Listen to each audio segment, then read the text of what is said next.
Welcome to Python Programming Language video tutorials by Talentshine India Private Limited. I am your host Babu sir, technical, quant, logical reasoning trainer.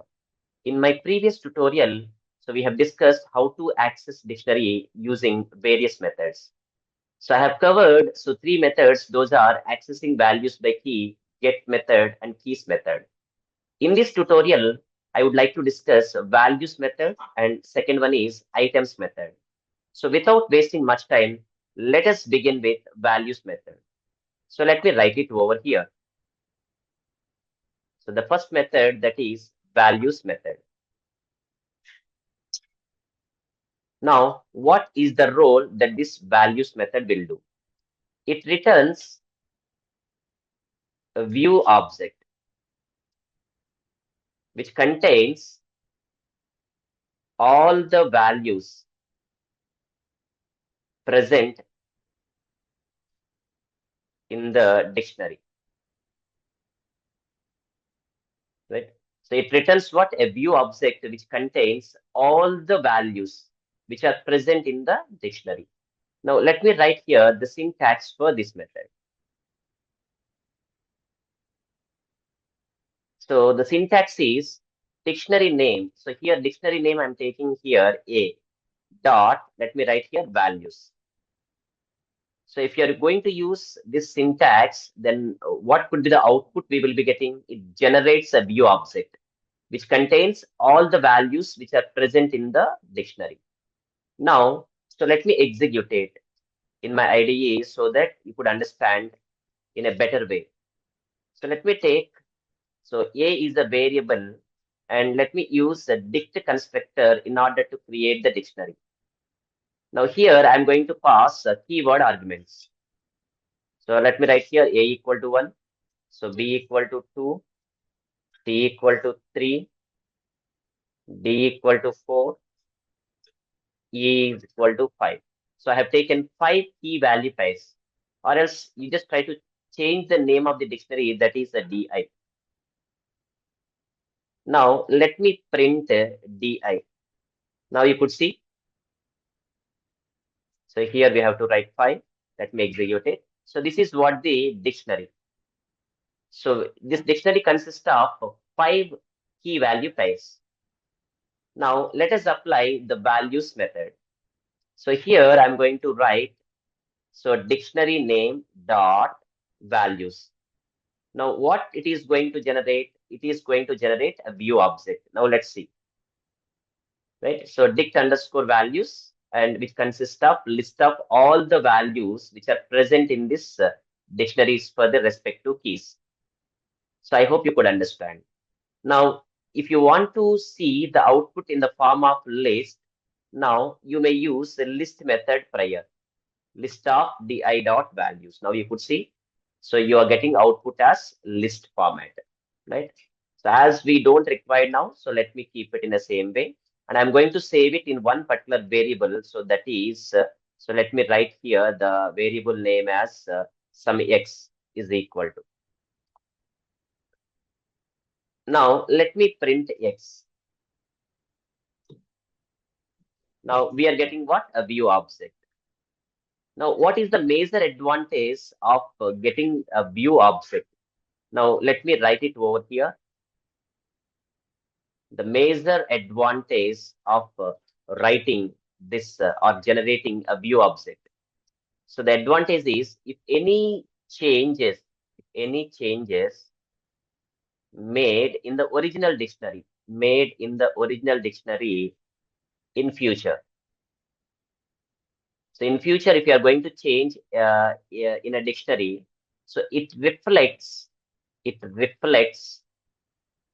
in the view object as well, So that is what the major advantage of getting a view object. Now, let us see, so whether we are getting really or not. So let me open my IDE. Here, I'm going to add, so new key value pair in this dictionary. So this is what original dictionary. Now in future, what I'm going to do, I'm going to add new key value pair. So let me write here, so dictionary name is di. So here, let us take square brackets and let us pass the key over here, that is F. And I'm going to assign the value as 6. Now, after performing this action, let us print DI, which means dictionary. So here we got the new key value pair, right? So in this existing dictionary, I have added one more key value pair. Now, this change reflected in X. Now, let us see. Now, you could see. So, 6, this is what new value that has been added. So, that is what the major advantage of this view object. I hope the idea is clear to everybody. Now, let's go back and discuss the next method, that is items method. Now, let me erase it and let us write items method.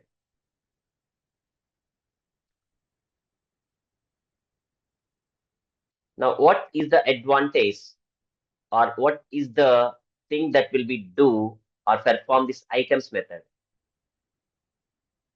So what is the role that this item method will do? Let me write it here. It returns again a view object. It returns a view object. So which contains all the key value pairs, all the key value pairs in the format of list of tuples. Do remember, this is what important. So output we are getting in the format of list of tuples. Now let us see the syntax for this method. Now, so let us take dictionary name as a dot, and let us write items. So if you are going to write this method, then what will happen? So we are getting what? A view object. So in this view object, what will be there? Which contains all the key value pairs in the format of list of tuples. So let us see in my IDE. So by taking a few examples. Now let us remove all these things. So I'm keeping the same dictionary. So this is what the dictionary. Now let us apply items method on this dictionary. So di dot, let us write items. Now you could see. So we are getting the output. You just try to observe. This is what the view object. So we got it in the format of list of tuples. So in the form of list of tuples. Inside we have a tuples over here. Now, as we discussed, the advantage of getting this view object, right? So if we are making any changes in the future in the original dictionary, what will happen? It reflects in this view object as well. So for that, what I'm going to do, let us take so one variable, that is x equal to di dot items. Let us print x, right? So we got this one. Now let us add new key value pair in this dictionary. So here I'm writing di of. So let us pass the new key, that is f. So I'm going to assign new value as 100. Now let us print the dictionary. So new key value pair has been added. Now this change which reflects in the x. Now let us see. Let me print x. Now you could see new key value pair has been added. So I hope you could understand. So what I have conveyed over here, right? So we have discussed various methods in order to access the dictionaries. Now let me discuss one more methodology, that is using loops. So for that, let me remove this. So this is what the dictionary. Now I'm going to access so each key value pair using loops.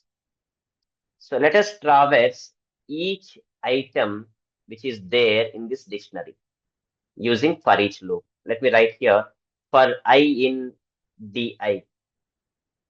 So let me print here. So I, comma, so a of I. Now what will happen? So here I means what? The first key value pair, right? So I means a of I means will be giving what? So this one. I means the key. A of I means what? So 1, right? So we are accessing the first key value pair, right? So in the second iteration, I holds the second key value pair. So which means I holds B. So when we are writing A of I, so it provides the value called 2. Now let me execute it. You could see. Now if you want to write here, the key is equal to. So let me place it in the quotation. So let me use concatenation operator, right? Now here, let me execute it. You could see. So key is equal to A, key is equal to B, and so on, right? Now here, these are the values equal to. So let me place it in the quotes. Now here, so if you are concatenating, it's not possible. Let me add it here. So concatenation operator, and it generates an error because so it can only concatenate string to string, but these are what integer values. A of I, 1, 2, 3, 4, 5 are integer values. So for that, let me convert in terms of a string format. String of A of I. Now, so we will be getting out. Now you could see. So key A values 1. Let me write here value 1, key B value 2, and so on. So we can traverse each key value pair in the dictionary.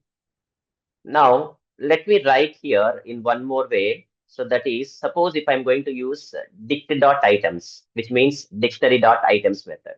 Let me write here for I in di dot items. Right now, so let me do here print of.